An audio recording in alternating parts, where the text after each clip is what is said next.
estilo, esse começo de quarta-feira, né?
Nós vimos um Deus que não poupou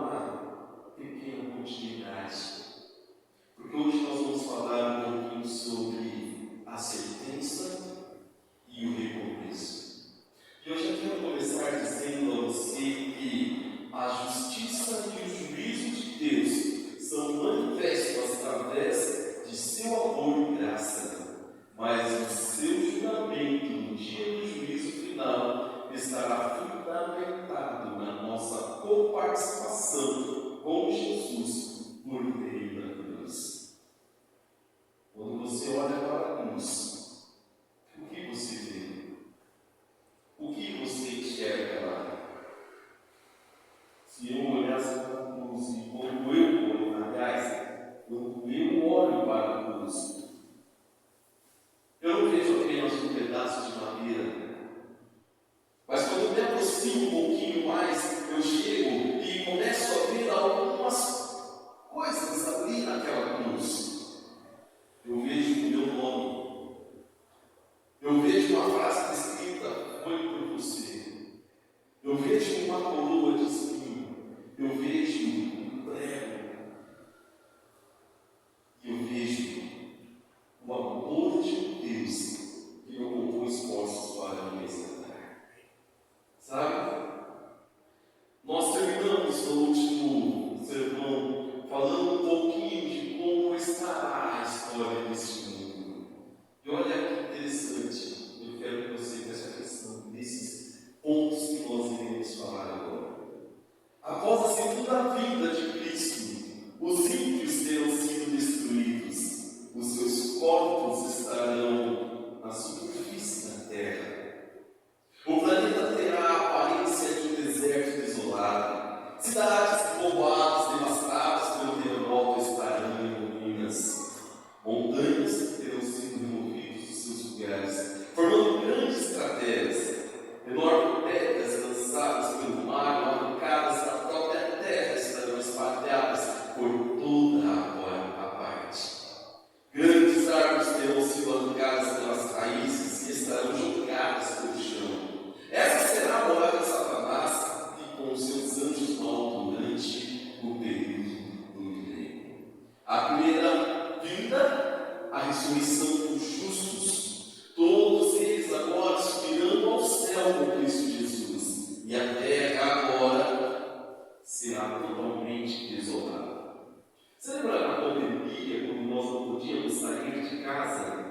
Como estavam as ruas? Parecia aquelas ruas, aquelas cenas de faroestes, não é? Parece que passava lá um vento, você não via uma mosca passando. A terra está muito mais do que isso.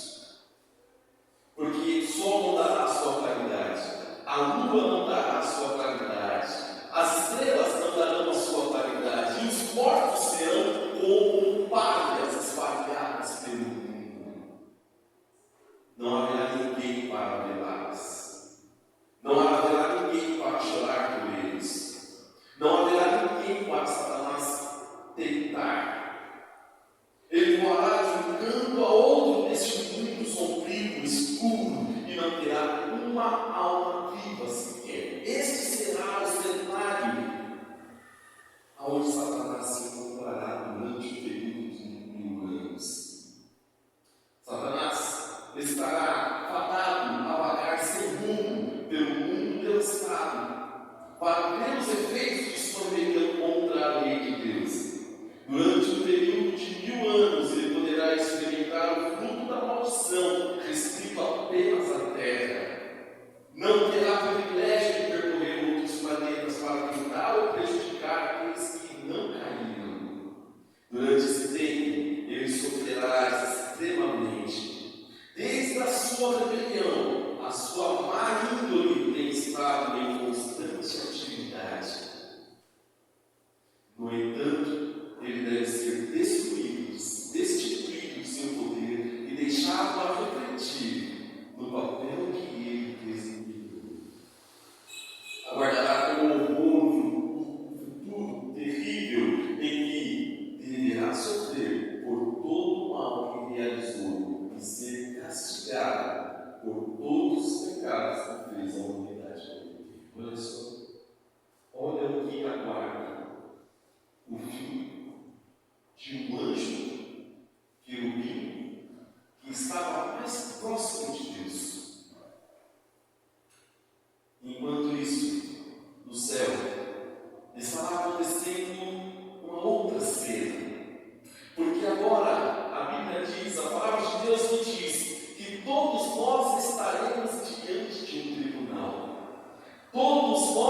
estaremos diante do juiz e todos nós seremos julgados por que constar nesses livros.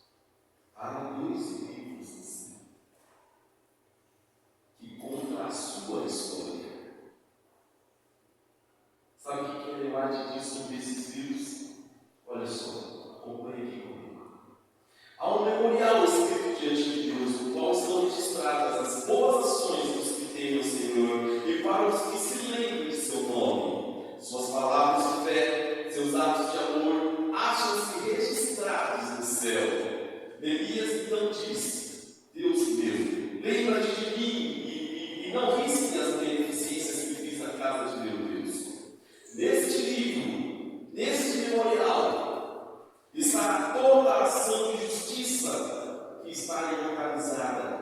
Ali toda a tentação resistida, todo o mal vencido, toda a palavra de eterna compaixão que se proferiu, acham-se fielmente historiadas neste livro. E todo aquele ato de sacrifício, todo o sofrimento e tristeza suportado por amor de Cristo, encontra-se registrado nesse livro.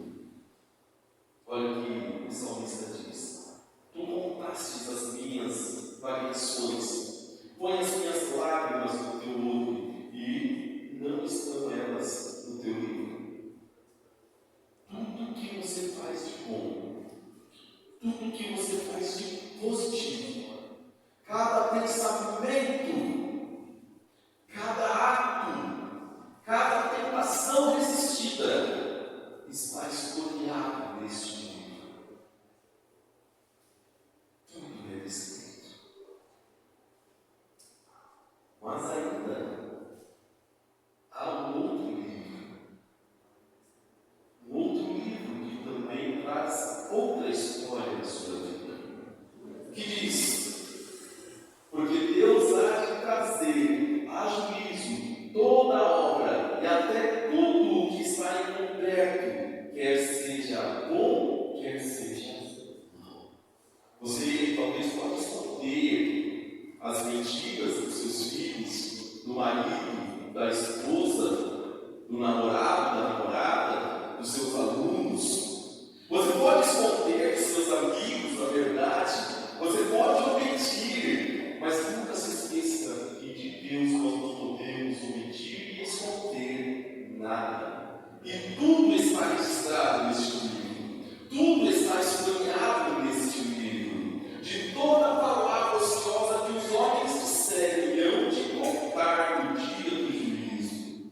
Disse o Salvador: por tuas palavras serás justificado, e por tuas palavras serás condenado. Os propósitos e intuitos secretos aparecem na infalível registro, pois Deus trará à luz todas as coisas ocultas das trevas e manifestará os desígnios do seu coração. Eis que está escrito diante de mim: as vossas iniquidades e juntamente as iniquidades dos vossos pais, diz o Senhor. Eu fico me imaginando diante do tribunal do Senhor. E o que está escrito neste livro? E o que estará escrito neste livro? E tem mais, olha o que diz: a obra de cada homem passa em revista perante Deus e é registrada pela sua fidelidade ou infidelidade. Ao lado de cada nome no livro do céu está escrito com terrível exatidão toda a má palavra, todo ato egoísta, todo dever não cumprido e todo pecado secreto, juntamente com toda a artificiosa hipocrisia. Advertências ou amonestações enviadas pelo céu e que foram negligenciadas, momentos desperdiçados, oportunidades não aproveitadas, influência exercida para o bem ou para o mal, juntamente com os seus resultados de vasto alcance. Tudo é historiado pelo anjo relator. Às vezes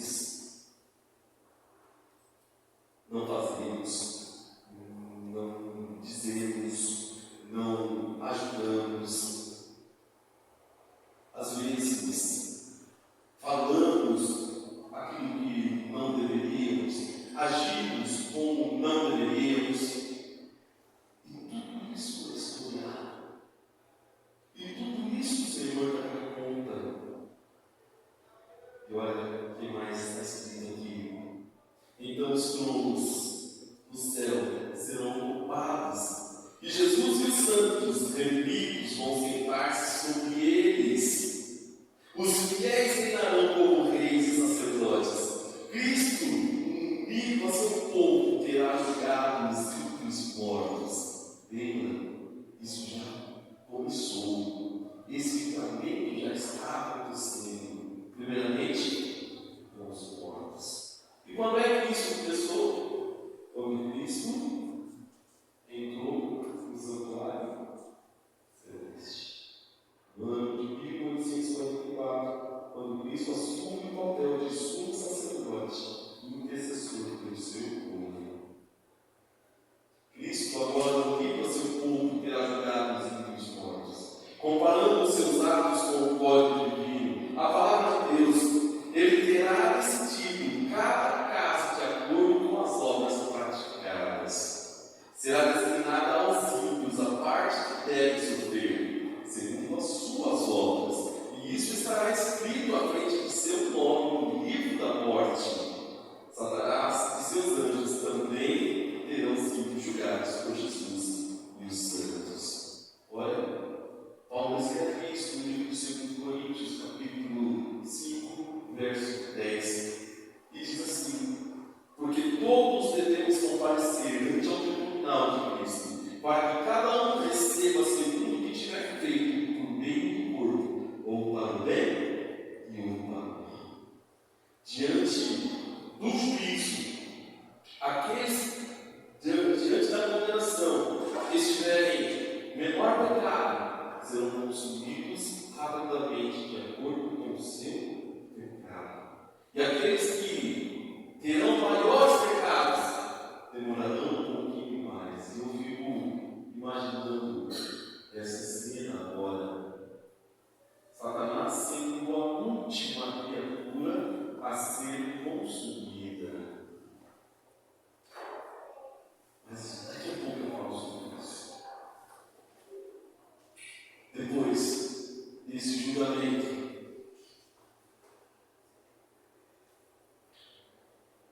agora, Cristo Jesus, acima da cidade santa, ele veio. E a planície é fugida, é preparada para que a cidade de luz agora repouse ali sobre aquela planície que foi preparada.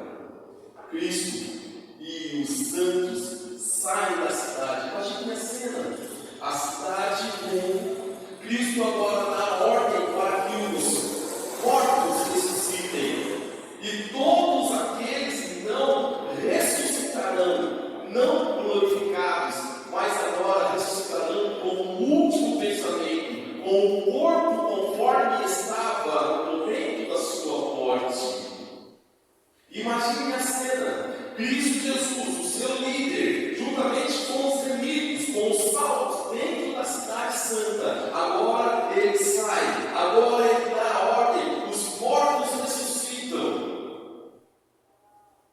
Ele sai e os ímpios agora contemplam aquela cena com extraordinária e impressionante majestade. Cristo chama os ímpios mortos e eles ressurgem com um corpo fraco, doente, que foram à sepultura.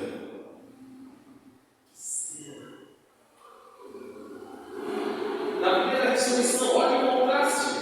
Todos saíram exuberante, imortal, mas na segunda, os indícios da maldição são visíveis a todos.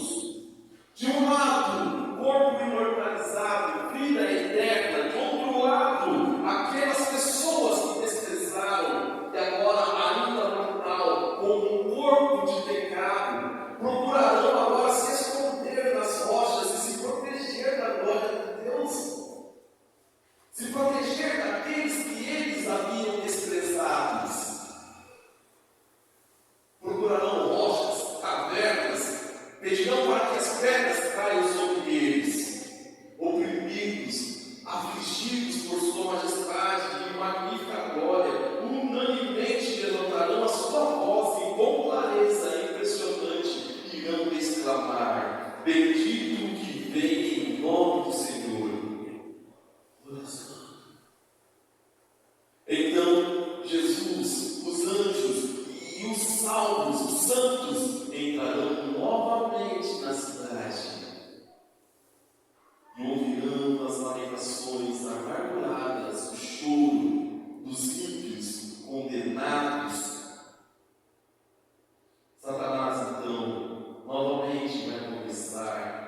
sua obra.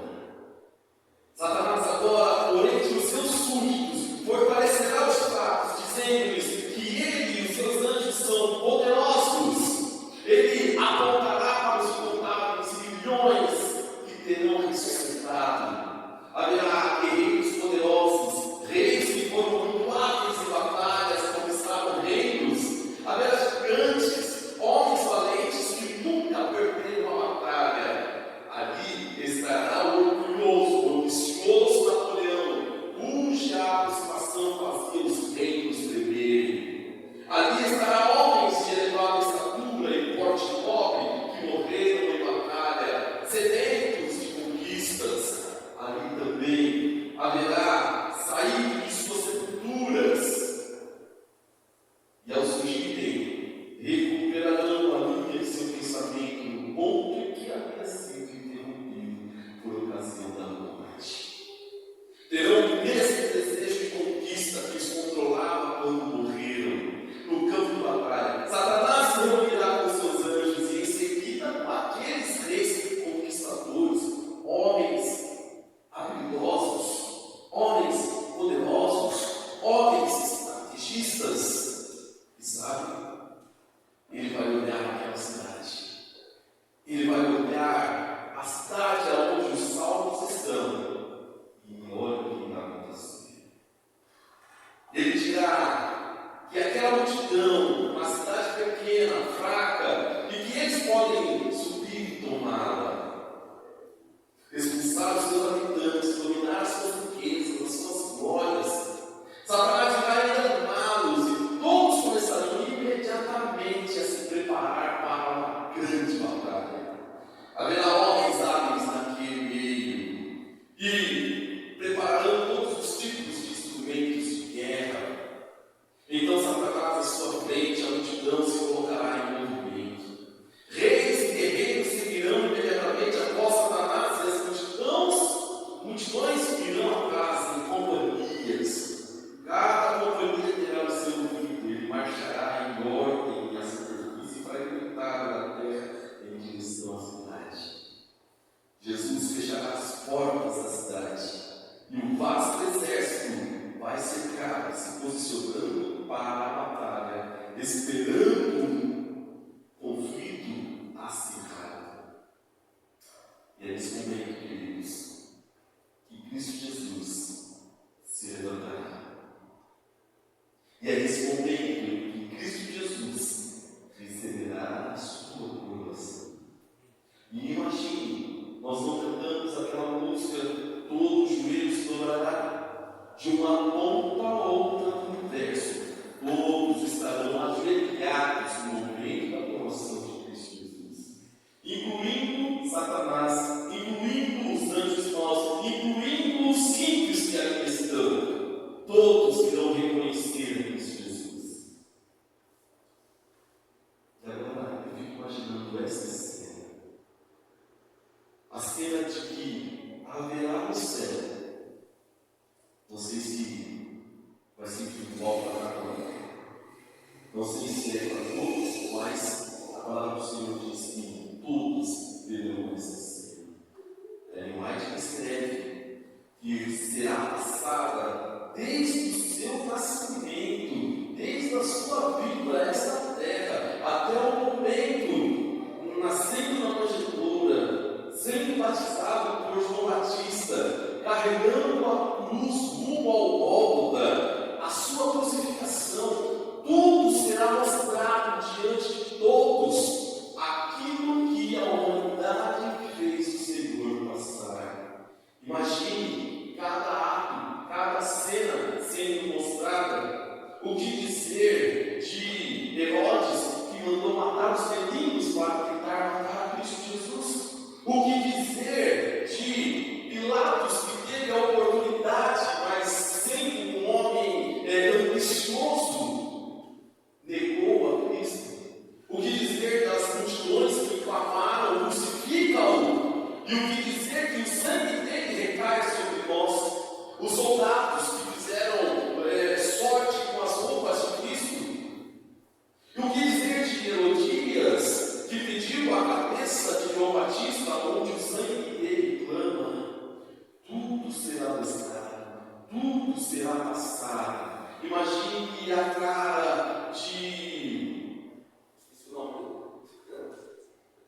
Neve. Imagine a cara de Neve. Imagine todas as atrocidades que ele fez o povo de Deus passar, matando, torturando. E o que dizer da mãe de Neve? Olhando no seu filho, vendo no seu filho o que ela fez com que ele se tornasse. Eu fico imaginando, talvez, a emoção, o que passa no coração dela, ao ver as atrocidades que ela fez, por influência dela, no seu filho fazer. E aqui tem uma lição para nós também. Sabe? Quais são as influências que nós estamos exercendo sobre os nossos filhos, sobre o nosso lar? E uma das coisas que eu me pergunto e eu fico preocupado assim, é que quando chegar agora, ele vai me perguntar: Juliana, onde estão os seus filhos que eu te dei? Onde está a sua família? Onde está a sua casa?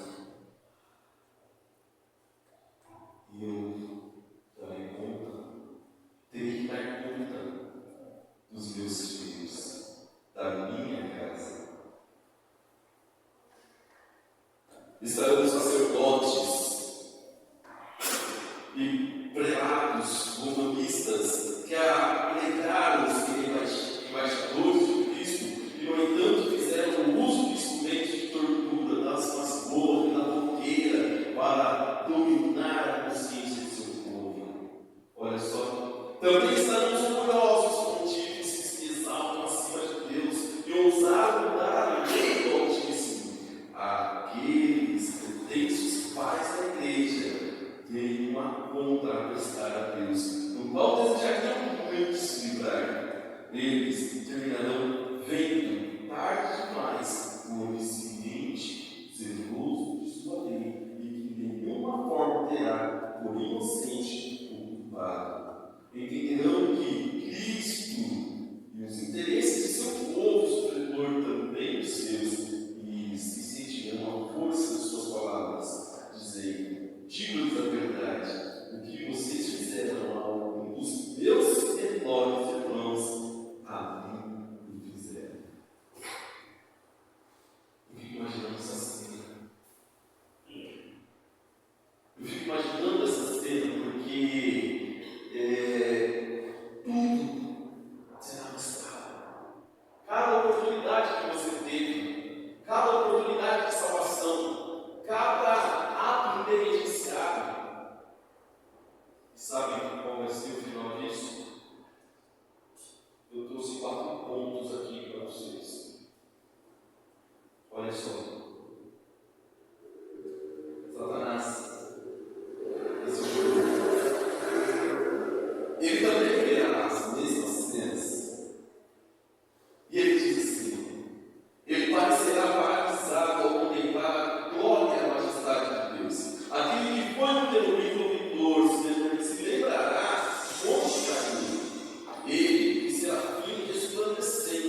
última parte dessa cena. Diz assim: os ímpios receberão a sua recompensa na terra. Eles serão como palhas, mentira que está para vir os abraçará, diz o Senhor dos Exércitos. Alguns serão destruídos em um momento, enquanto outros sofrerão muitos dias. Todos serão punidos segundo as suas ações, tendo sido os pecados dos justos transferidos para Satanás, o originador do mal. Ele deverá suportar o seu castigo. Assim ele deverá sofrer não somente pela própria rebelião, mas por todos os pecados que fez o povo de Deus cometeu. Depois que perecerem todos os que caírem em seus enganos, ele ainda deverá sofrer mais. Nas chamas purificadoras dos ímpios serão finalmente destruídos raízes e ramos. Satanás, a raiz e seus recursos nos ramos. A justiça de Deus será executada, e os santos e toda a multidão de anjos dirão em alta voz: amém, amém e amém. Que cena! Que cena!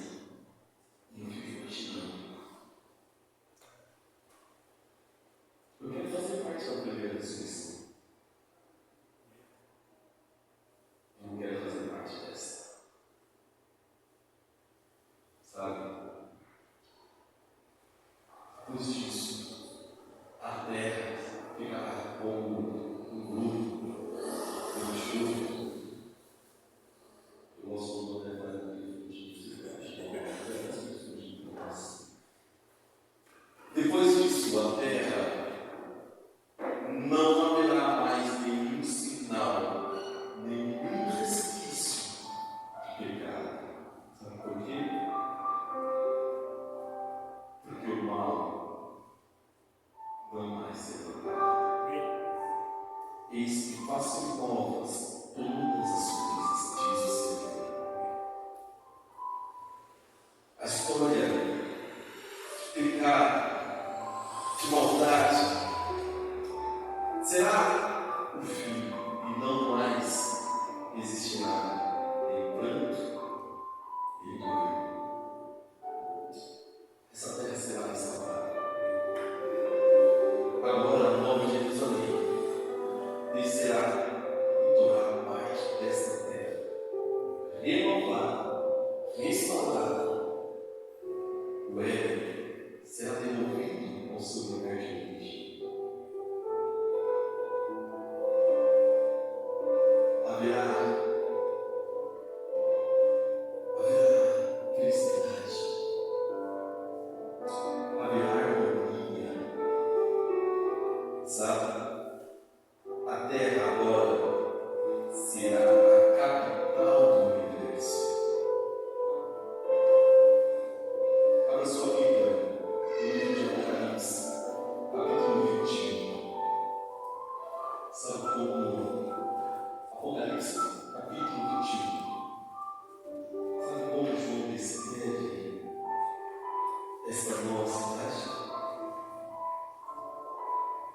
Olha só. Eu vou começar aqui. E diz assim no verso 1: vi um novo céu e uma nova terra, pois o primeiro céu e a primeira terra passaram e o mar já não existe.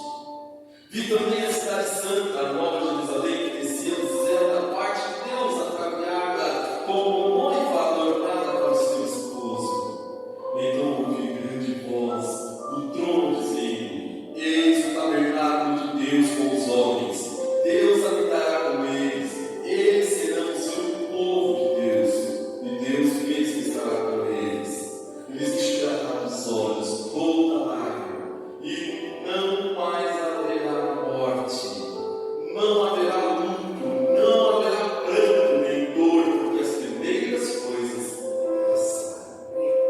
E aquele que está sentado no trono disse: eis que faço novas todas as coisas. E acrescentou: escreve, porque essas palavras são fiéis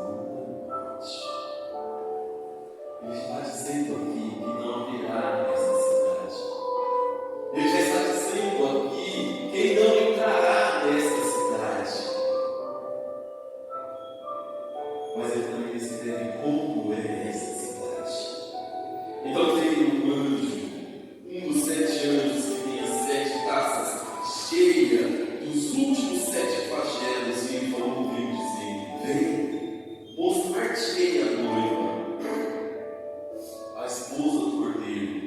E me transportou em espírito até uma grande e elevada montanha e me mostrou a santa cidade de Jerusalém, que descia do céu da parte de Deus, a qual tem a glória de Deus. O seu puro era semelhante a uma pedra preciosíssima, como pedra de jaspe cristalina. Tinha grande e alta muralha, 12 portas, e junto às portas 12 anjos, e sobre elas nomes escritos, que são nomes das 12 tribos de Israel. 3 portas se achavam a leste, 3 a norte, 3 ao sul, 3 ao oeste. A muralha da cidade tinha 12 fundamentos, e estavam sobre esses os 12 nomes dos apóstolos do Cordeiro. Aquele que falava tinha uma medida, uma vara para medir a cidade, e as suas portas, a sua muralha. A cidade era quadrangular, comprimento e largura iguais, e mediu a cidade com a vara até 12.000 estádios. O seu comprimento, a largura e a altura são iguais. Mediu também a sua muralha, 144 côvados de medida de homem, isto é, de anjo. A estrutura da muralha era de jaspe. Também a cidade era de ouro puro, semelhante a vidro limpo. Os fundamentos da muralha das cidades estão adornados de toda espécie de pedras preciosas. O primeiro fundamento é de jaspe, o segundo de safira, o terceiro de calcedônia, o quarto de esmeralda, o quinto de sardônio, o sexto de sardio, o sétimo de crisólito, o oitavo de berilo, o nono de topázio, o 10º de crisólogo, o nono, 10º de jacinto, o 10º de ametista. As 12 portas são pedras, e cada uma dessas portas é uma pedra. A praça da cidade era de ouro puro com vidro transparente. Nela não vi santuário, porque o seu santuário é o Senhor, o Deus Todo-Poderoso, o Cordeiro. A cidade não precisa de sol nem de lua para dar em sua claridade, pois a glória de Deus iluminou o Cordeiro e a sua lâmpada. As nações andarão mediante a sua luz, os reis da terra lhe trazem a sua glória. As suas portas jamais serão fechadas de dia, porque nela não haverá noite. E lhe terão a glória e a honra das nações. Nela nunca mais penetrará coisa alguma contaminada, nem o que pratica abominação e mentiras, mas somente os espíritos do livro da vida do Cordeiro. Queridos, eu tenho saudade. Eu tenho saudade da minha casa, que não é este mundo. E ainda assim, há pessoas que querem ficar aqui. E ainda assim, há pessoas que desejam ter uma vida neste mundo. Não haverá mais nada que remeta este mundo da nova e do novo mundo em que será resolvido. Pois digo é o Cordeiro. Eu quero cantar essa música para os irmãos agora, porque somente Deus é digno de toda honra e de toda glória, e todos nós estaremos ajoelhados, debulhados com a nossa coroa em seus pés. E imagine isso dizendo: bem-vindo, meu filho, você está. Mas enquanto isso não vem, nós estaremos meditando nesse espírito lar até a nossa entrada na Nova Jerusalém. Vamos nos colocar.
Cristo Jesus nas mansões celestiais, Pai. Mas nós sabemos, é só um pouquinho mais. Logo nós estaremos diante do Cordeiro.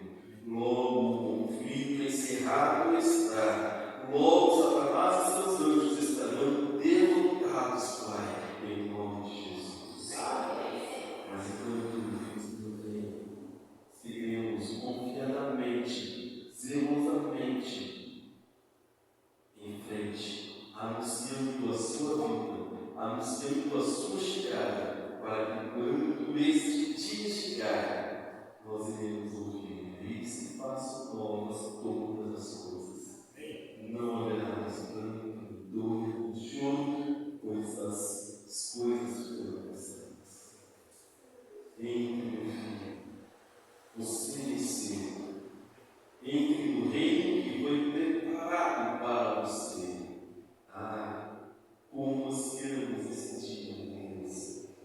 Não demore em voltar, meu Deus.